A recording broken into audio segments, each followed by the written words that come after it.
What up, ladies, gentlemen? This is your boy, Double R Ray Marz, welcoming you to this edition of the Backstage Pass, February 5th, 2010. The Backstage Pass, of course, if you didn't know already, is the official YouTube podcast of your favorite indie wrestler and mine, your boy Double R Ray Marz, the man so quick on his feet that he can't be beat. The man who they call Ray Marz because his skills are out of this world. Believe that. And we got a lot of things to talk about in this edition of the Backstage Pass. The first thing I want to cover is my recent appearance at NWS in Bricktown, New Jersey, the Elks Lodge, which is located approximately 10 minutes away from where I'm sitting right now, bringing you the Backstage Pass. I live in Lakewood, New Jersey. I'm the next town over from where this event was held, Brick NJ, Elks Lodge. This is the first appearance I've ever had for NWS under the Ray Marz name. I've wrestled there twice before under a different persona. Went 1-1 record-wise in those appearances. But this particular contest was huge for me, personally, because I had a lot of people, friends, family, the like, groupies, people that follow Double R Marz there to cheer me on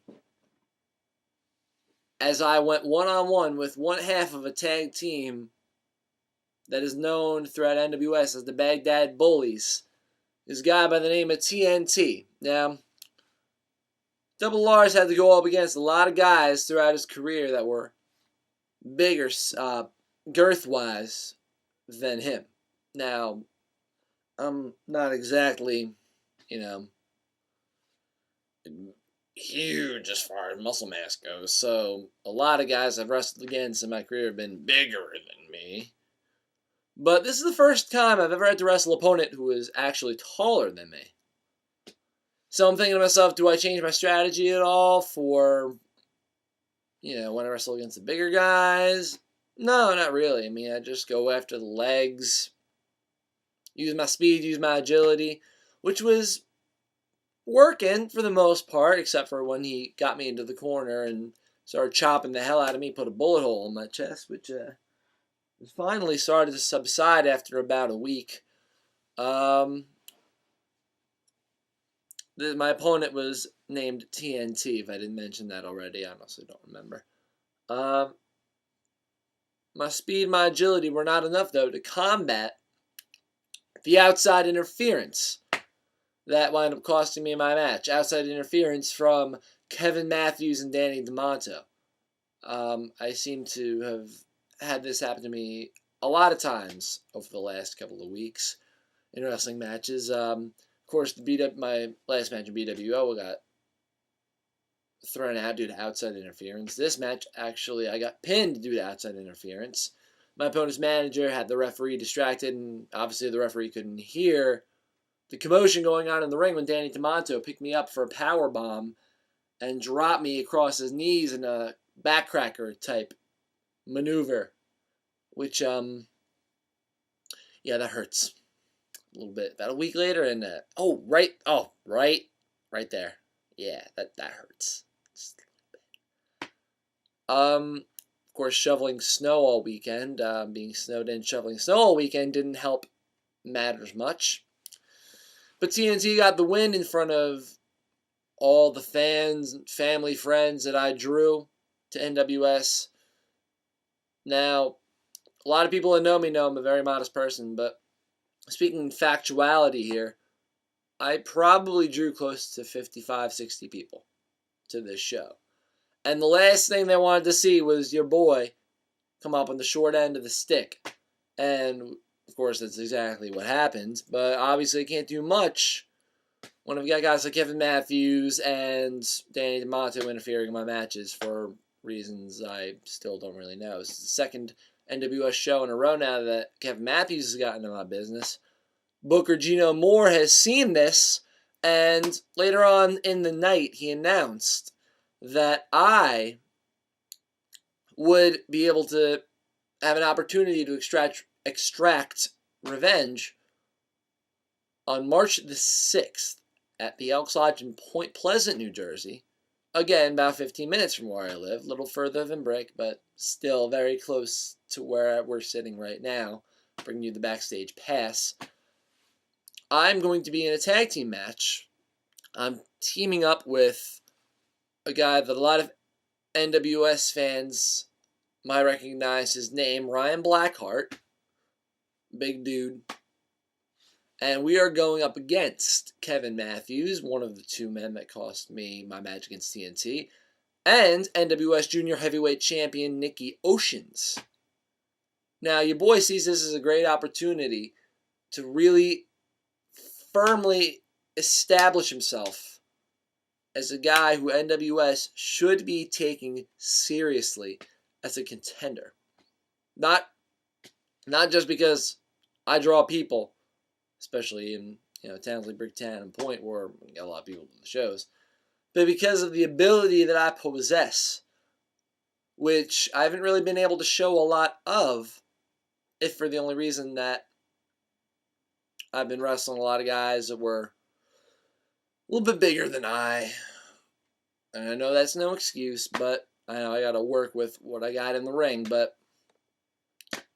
things happen like that. And I see this particular contest as an opportunity to really show NWS brass, as well as the indie wrestling circuit, what I got. Show you all that Double R Marz is not to be taken lightly. Now, later on in this show that I had at Bricktown, the main event was Ken Anderson and Danny DeMonto. And after the match was over, Anderson won. And Nikki Oceans came out to the ring to try to, feign an attack on Anderson. He hesitated, so your boy Double R came out, yanked Nikki Oceans off the apron, and he hit his face on the apron. He was down for a little bit. We brawled to the back. A lot of people are wondering, why that happened, because he didn't provoke me, at least that I'm aware of. And the answer is simple, really. It's Nikki Oceans is one of the top guys in NWS. He's our junior heavyweight champion. And this particular sneak attack was my way of telling him, as well as all the guys in charge there, that your boy is not to be taken lightly. All right, I'm not just one of these pushover guys. I'm not just a ticket seller in a t-shirt. I'm the real deal. And this coming March 6th at the Point Pleasant Elks Lodge, I'm going to prove that. Me and my partner Ryan Blackheart taking on Kevin Matthews and Nikki Oceans in a tag team match. I think this match could potentially be the show stealer. You know why? Because your boy Double R Marz will not have it any other way. I go out there looking to steal the show every time, and if I don't steal the show, that should be considered a crime in itself. And that's all I have to say about NWS. Next show that I know I'm wrestling is February the 13th.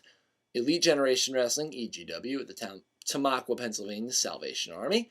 I'm not really sure what they have in store for me there, but y'all will know when I know.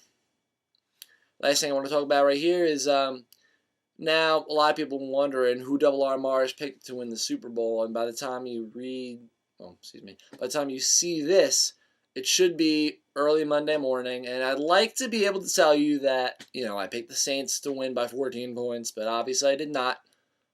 I did not think the Saints were going to pull it off tonight, even though even though I felt that since a lot of people didn't give the Saints a chance, that should have given them a better chance. It was like the Arizona Cardinal theory of nobody believes in us, so we're going to shock the world. Only the Saints actually won, while the Cardinals didn't last year. But I had picked the Colts to win by 1. I thought the Saints would cover the spread because of shady officiating, which I was correct. There was a lot of shady officiating in that game, but I plan on writing a blog about this, perhaps, as well as the 2010 Royal Rumble, something we need to work on.